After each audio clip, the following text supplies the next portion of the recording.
Bullying has always existed and existed in many forms. It has become so prominent amongst young people and in schools that reported cases continue to rise year on year. Whether you're the bully, the person being bullied, or just witnessing bullying, it's all around us. However, bullying just doesn't start and end in its physical form. It extends online, which in many cases can be significantly more harmful to its victims. Part 2 of WhySoSocial will also look at how social media plays a part in youth crime, which is a bracket that cyberbullying falls under. By talking to victims and a knowledgeable professional, I will also explore the more serious offences that young people find themselves in, as well as the problems that come as a result of gang activity and social media use. Cyberbullying by the numbers. As much as 87% of today's youth have witnessed cyberbullying, with close to 34% of students acknowledging that they have first-hand experience with cyberbullying. 19% of cyberbullying often entails the spreading of rumours, while 72% of children report that they are cyberbullied because of their looks. 26% of victims are chosen due to race or religion, with 22% of harassed people feel that their sexuality was the cause of the bullying. 15% of surveyed students admit to cyberbullying others, with 24% of children reporting that they do not know what to do when they are harassed online. And these are just some of the disturbing numbers that we face in today's society. You may remember our two 16 and 17-year-old students, Anthony and Joshua, from part 1. They haven't exactly been bullied themselves, but due to their age group and today's current cyberbullying situation, they know all about it and its prominence with social media.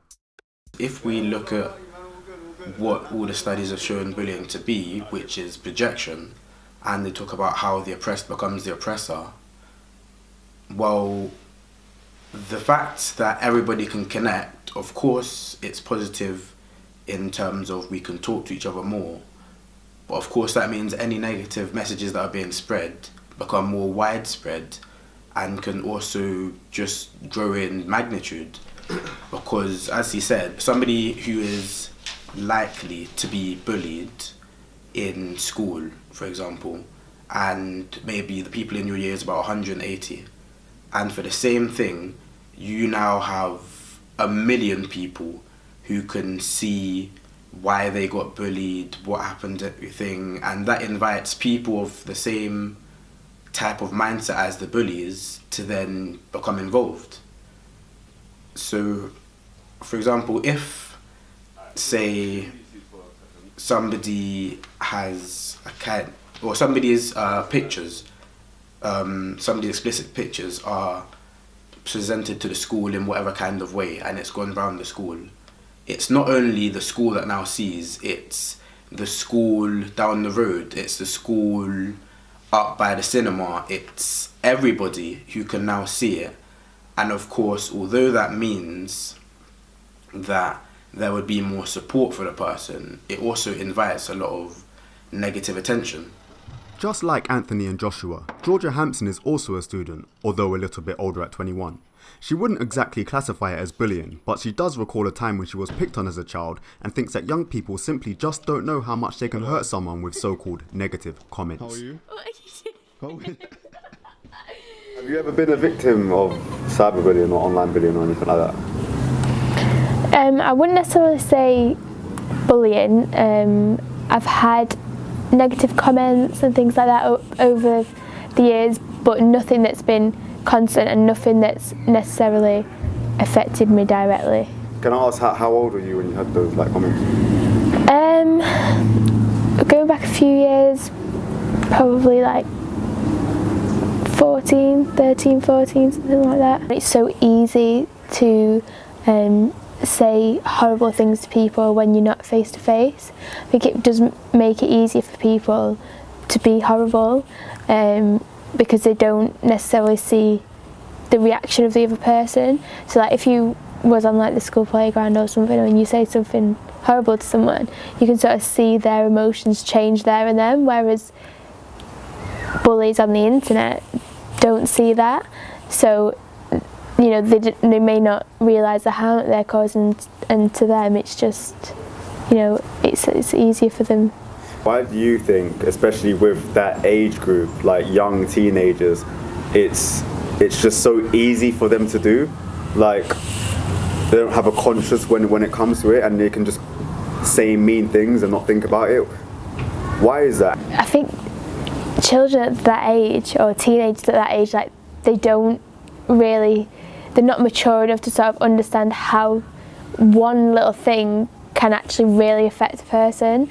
So they might just, they might not necessarily be a bad person as such, but they're just sort of jumping on the bandwagon the sort of way, like saying like, oh yeah, I don't think your hairstyle's good, or just a little thing like that. And I don't think they really realise how much that can actually affect someone. I don't think they're at that level of maturity just yet where they realise. I think in a lot of cases, the people that do the bullying have a sort of bigger friendship group. Popularity and things can sort of affect it as well. In most cases, you can get cliques forming in even primary school, high school. You have your own little friendship groups. I think social media just enhanced it because it enables those cliques to now continue outside of school and outside of activities that are like hobbies and things. People will then bring it home, so you've got like your group chats. It's easy for people just to be left out of them or purposely left out of them. There's so many ways you can have a group messenger, like whether it's on iMessage or Instagram or Twitter, even Snapchat. So yeah, I think it brings it home, and that's where like a lot of the problems start. And even if it may or may not start there, young people just don't know the effects of cyberbullying. Maybe if they did, they wouldn't be so quick to commit such abuse. And here are more numbers on cyberbullying. More than 7 out of 10 children felt that bullying negatively impacted their social lives. 83% of victims felt that bullying hurt their self-esteem. 30% of victims have turned to self-harming. Another 30% of people who have been bullied have suicidal thoughts. 10% of youths have attempted to take their own lives due to cyberbullying. 25% of children from minority backgrounds had experience with racist bullying. And 55% of young people who identify as lesbian, gay or bisexual experience homophobic bullying at school. Terrifying numbers that Janet Blackheaven, a social worker of over 25 years, knows all too well. In her own words, these issues and social media can turn a lot of people to crime and can be quite dangerous, so I had to talk to my mother about this topic and how to combat it. I've done child protection work for a very long time, but more recently I've been working with teenagers who are on the edge of care and at risk of homelessness, and I've seen the effects of social media and the impact that can have on them, and actually it turns some of them to crime and is quite dangerous. What kind of impact are you talking about here? How can social media turn someone to crime? Young people are heavily influenced by social media. Young people can be threatened on social media, young people can be bullied on social media and made to do things that they don't want to do via social media, and the impact of that, that's what I mean. What can someone make someone else do on social media? Are you talking about kind of blackmail here? They can make them behave in ways that they don't particularly want to behave in. So, for example, I have seen a particular video of a young girl threatening a boy who's probably about her age, but he has learning difficulties, and she's threatening to tell the police that he has raped her if he doesn't do X, Y, Z for her. And she even has the audacity to say on that piece of media that she's done it before. That's what I mean. What is it about, this new form of technology that has caused these kind of issues to become so outplayed? I think young people, in their normal behaviours, want to try different things out. That's normal for young people. Everybody tests boundaries. Social media expands that. Social media helps young people to do that. But what's also happened, and that's not a bad thing, that could be a good thing, but what's also happened is that young people also want to belong. Young people want to have a sense of place, and they want to belong to their group, whatever their group may be, and they may want to belong to other groups. And social media has a way of helping them be in that group and establishing them within that group. So social media plays out by, if you're not in that group, And if you don't do the things that the group wants you to do, then they'll expose you on social media. They're being forced by older people than themselves, mostly adults, young adults, to smuggle, run drugs, mostly from inner cities here in London, to outer counties. And social media is what's being used to target them, to manipulate them, to manage them, to track them. Young people will be in their community with a group of friends who perhaps, unbeknownst to them, are already in such a group. They will have told, or they would have been seen by one of their adult members of the group. I hesitate to use the word gang, but potentially gang, who will then track them down on social media, because inevitably they will have a social media profile, and will perhaps threaten them, saying that, I know where your mum lives, I know what school your younger sister goes to. If you don't do this, this is what's going to happen to them, this is what's going to happen to you. And so then they're forced, against their will, to carry drugs, to go missing, to be involved in an activity that they don't want to be involved in, at the risk of something happening to them or their family. It's not all young people that do this. In fact, I would argue it's a minority of young people that do this, and it's particularly in the field I work in, I'm only going to see the negative element, because I'm quite sure that lots of young people use social media quite positively, but the media and the press will, of course, as they do, highlight, inflate the bad. As explained by my mother, cyberbullying is not just all about hateful messages online. It can and does extend further than that. A lot further. With social media, we've witnessed new ways for gangs to exploit and bully young people into crime. In a 2018 study by The Guardian, experts implore youth workers to be given training sessions on the link between social media and violence.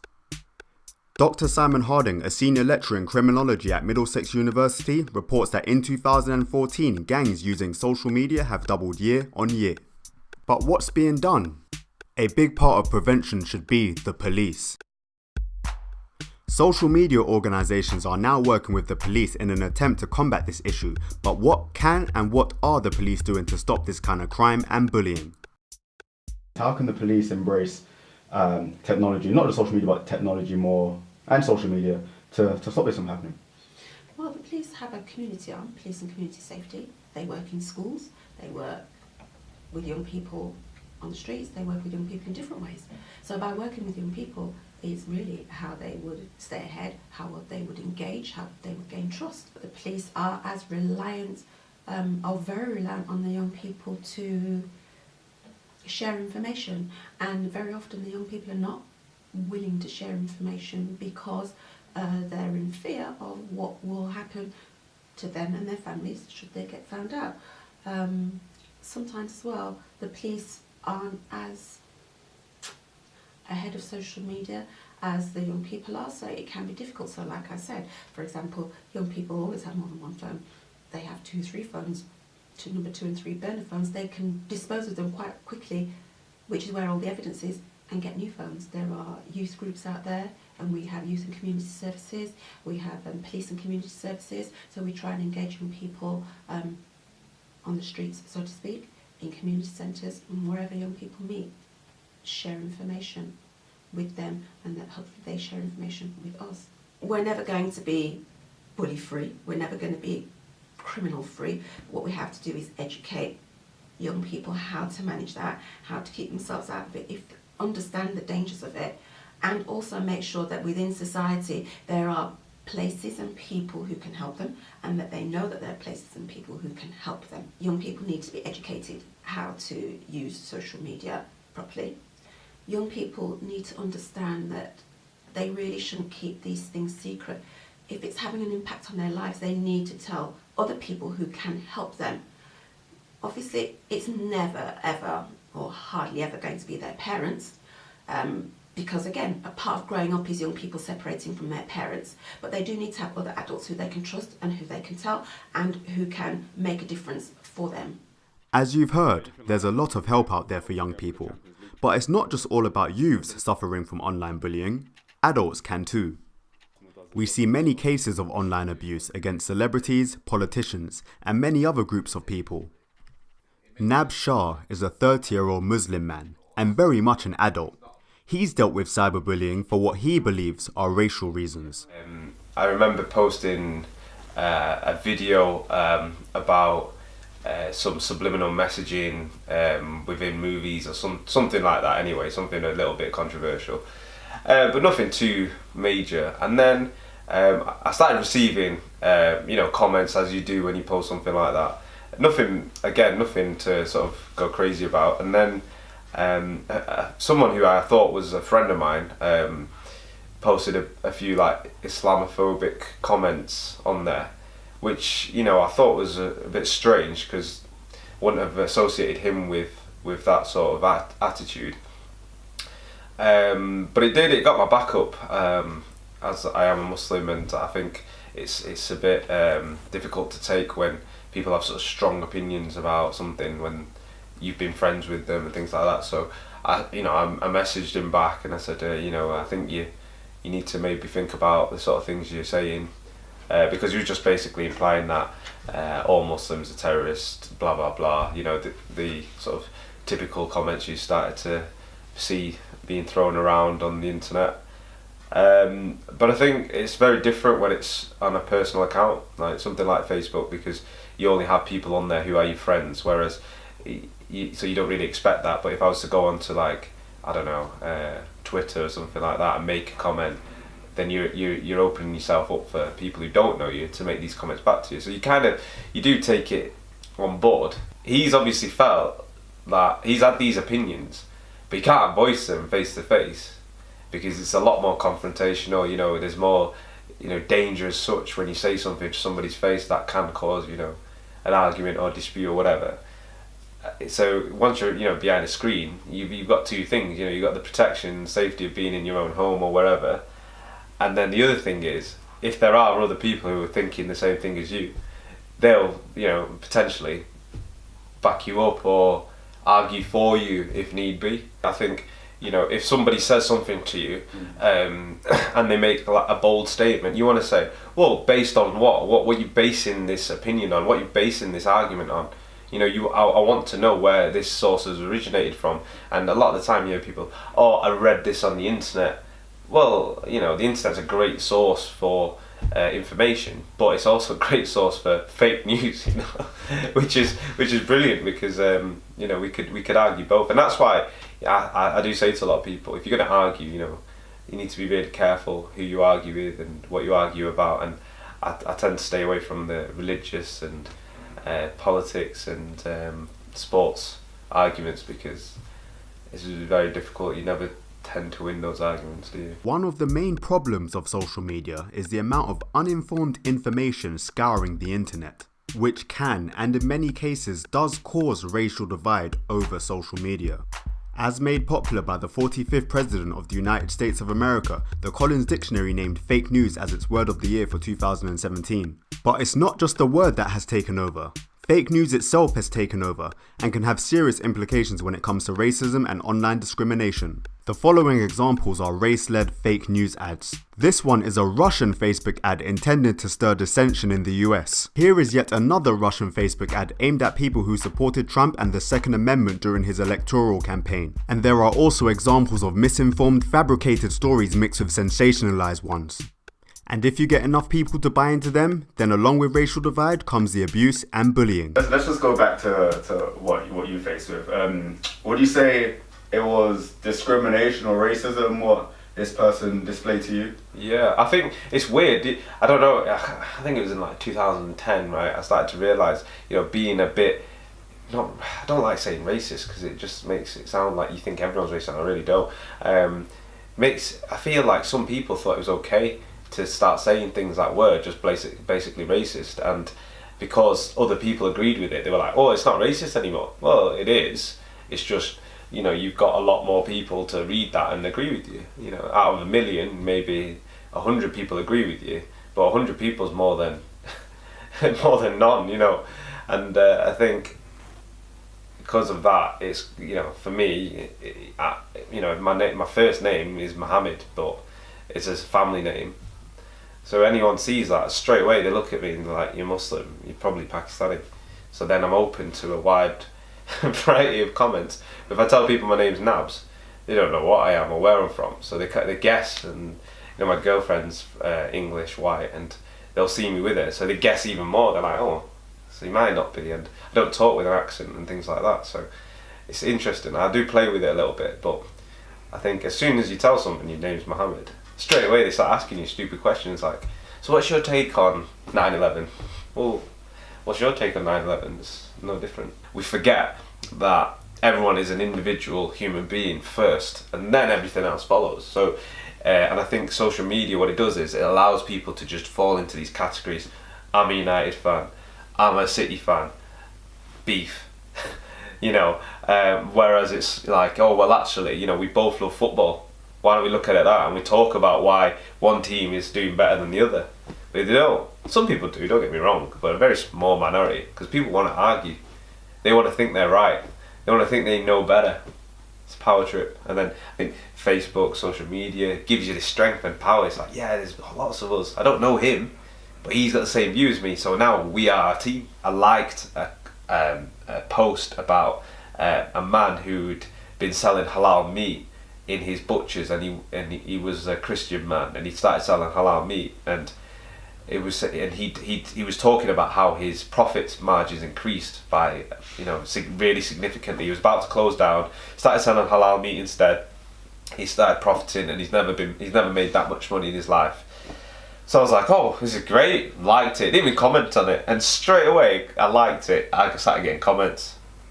How can people think this is acceptable? Britain needs to remain British, and then I started getting people messaging directly to me saying, surely you can't agree with this, people should be allowed to sell what they want and not worry about the culture of others. And I was like, clearly you haven't understood what this picture was, and I think the amount of people that were upset about this was just unbelievable. Like, he saved his business. Really, he was nearly 70 years old, this man. He was losing his business, him and his wife, and they were saying how they were losing their business, and they saved it because they had a bit of cultural awareness. That's what I thought it was anyway.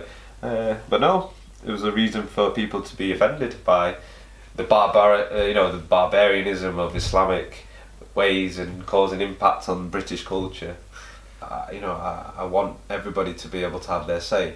I think there's a reason why certain people didn't have a say, and sadly, it's them ones who are easily swayed. Some people didn't even know they had an opinion about something until they read it on the internet, until they were told there was a problem. And if I turned around and I could make an infographic, and I could absolutely lie about it. I could say, if you eat toothpaste 3 times a day, you'll lose 6 stone, and then put a photo of like The Rock doing, eating toothpaste. I reckon I could convince 1 million people that it's true. I could, because that is the power of the internet. How many things you see on the internet, people look at it and go, oh, I didn't know that cinnamon can make your brain, stimulate faster, 900 times faster than Coke. It's stupid. It's like, well, I mean, what does that? If you don't understand it, don't repeat it. But I think now, like you said, everyone thinks they're an expert on things because the internet's allowed us to have a platform to learn. It's great, but again, you need to look at where the source is coming from. Like Wikipedia can be doctored. Why are you reading off Wikipedia? But I think it's a bit unfair. I feel like I'm being a bit, patronising to those who probably don't have the time to go and study or don't have the enjoyment that I do in reading, research and things like that. I get it, but that's again why I don't argue. And I think a lot of people who are similar to me, where they look at research and they look at actual factual information, and they won't argue with these types of people who don't have a clue. So I think it is difficult. I think I don't like to throw the word racist around, because I don't think it's about being racist. I think it's about being judgmental. I think we look to be judgmental because it makes us feel better, sadly. And it's easy to go, oh well, Muslims bomb the world. Well, that's not true, but it's easy to say that because it's the only thing you see on the news these days. Or black people are good at sports and singing. well, it's because the media dominated with that. So people say that, but I mean, you can look at that and say that's racist, but it's, you know, it's not necessarily a bad thing, but it is racist because it's assuming that a whole group of people are the same. And I think, to be honest, I don't focus on it too much. I think overall, this whole experience of the internet and social media, what I've taken from it is I don't want to put an opinion on there, because I think there's a place for it, and I think the internet, sadly, social media, isn't the place for it. And in a world where we are encouraged to speak out, it's sad to think that there are so many people that are hesitant to speak their views because they'll get attacked, discriminated against, or even bullied for their opinions. As we've seen, the statistics of cyberbullying are simply unacceptable. So whether it's bullying in general or the exploitation of people online, it simply needs to stop. If you're watching this and have been a victim of malicious online activity, as my mother says, just speak up, because we're all here to help.